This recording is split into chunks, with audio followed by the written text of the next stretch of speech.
Bless you. Okay, so from the lab then, you have weight. Now listen, everybody has a different mass of reactants. Okay? Everybody has a different mass of reactants. I designed it that way on purpose.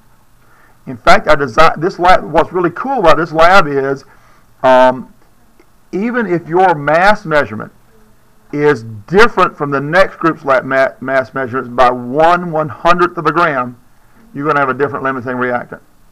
Wow. Yeah. So you can't, it's kind of hard to cheat by copying somebody else's work. Wow. Okay? Your lab group has to give me the results for your lab group. Okay? Huh? We got to do the work. You got to do the work. Yeah. Okay? And everybody needs to do their own individual work to practice. Now, I don't mind you getting help. Perfectly okay to get help. Yeah.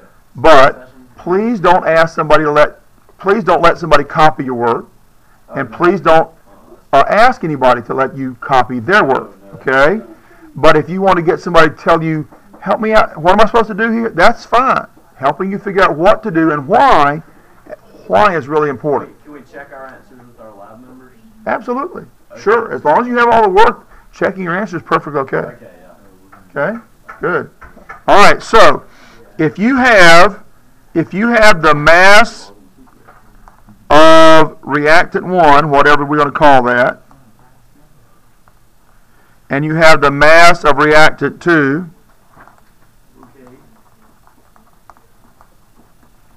okay, then to determine your limiting reactant, remember you're going to do a mass-to-mass calculation from one reactant to the other. Remember that? We did it the other day. You don't remember that? Well, look for your notes. It's in your handout. There's practice problems in your handout, in your unit handout, plus in the notes. All you do is a mass. You choose one of the two reactants. It does not matter which reactant you start with. That's what we did yesterday. Okay. So we're going to. All you have to do is a mass-to-mass calculation from one reactant to another. You've got to go through Moleville. Okay.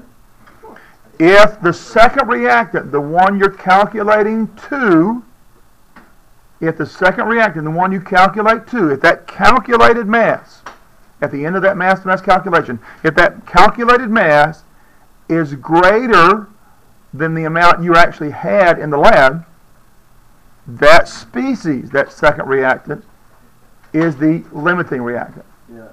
On the other hand, if the mass you calculate to of that second reactant is less than the amount you actually had in the lab, that's your excess reactant.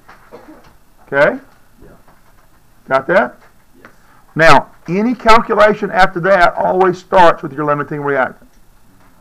Once you identify what your limiting reactant is, every calculation after that starts with the given amount of limiting reactant. It has to be the given amount, not the calculated amount after that. Okay? So then to calculate to your product, we're going to have you can calculate a theoretical yield of your product. You can calculate from the limiting reactant, whichever of these two it turns out to be, given amount of limiting reactant, whichever one of those it turns out to be, then you can calculate mass to mass to the product you are seeking. Now, I'm not telling you what your product should be, but when you wrote your balanced equation and predicted the physical states of those products, you should now know what which of those two products you're looking for. That make sense? Everybody knows which one they're looking for here? No. It has to be the solid. You can't collect the liquid part, the aqueous part. Oh, yeah. Okay? It has to be the solid part. All right? So you're going to do a mass-to-mass calculation then from the given amount of limiting reactant to that product species. And that'll be your theoretical yield, not your actual yield. Your actual yield you're going to get from the lab. When you measure the amount of product at the end of the lab on Friday, that's going to be your actual yield. That's what you actually collected. That's the actual yield. Okay? Now, starting with this given amount of limiting reactant, so we can find a theoretical yield from that, we can also start from the given amount of limiting reactant and find the excess reactant remaining. All you have to do is start with a limiting reactant, do a mass-to-mass calculation to the other reactant, the excess reactant, and subtract from the given amount. That's what we did. We did that in class 2, didn't we? Yes? Yes? Okay. So you have an example of those things. Now we're going to actually do all of this with real numbers from a real lab. Okay?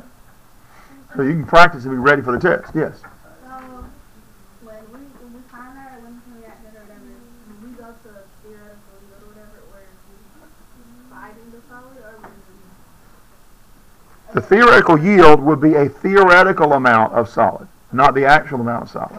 we use the solid in the place. Yeah. Yeah.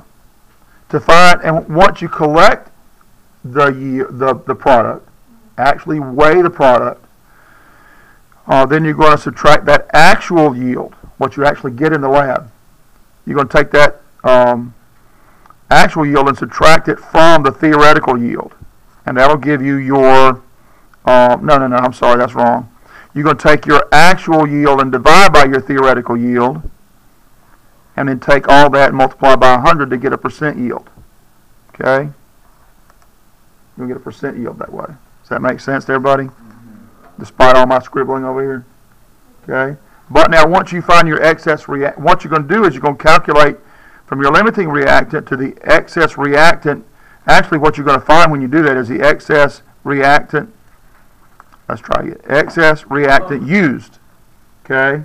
And then you subtract this excess reactant used from the given amount of excess reactant. So you have a given amount of excess reactant. You're going to subtract your excess reactant used, and that'll give you your excess reactant remaining when you're done. Yeah. Wow, Okay. You lost me right there. Okay. When you start with your given amount of limiting reactant to find the excess reactant, okay, you're going to calculate to the excess reactant species. And so this mass that you calculate here is the amount used in the reaction. Well, what you want to know is not how much is used, but how much is left over. So you take this excess reactant amount that's used, subtract it from the given amount of excess reactant. So you subtract, and that'll give you the excess reactant remaining. All right. That makes sense? Yeah, a little bit. Okay. Going a little too fast for you? Yeah. I'll go? Okay. Once I think about it. Yeah. And it's all in your unit handout. It's all in your notes from class yesterday, if you were here yesterday. And if you weren't here yesterday, then you can go back and look at the video to see the explanations for that sort of stuff, okay?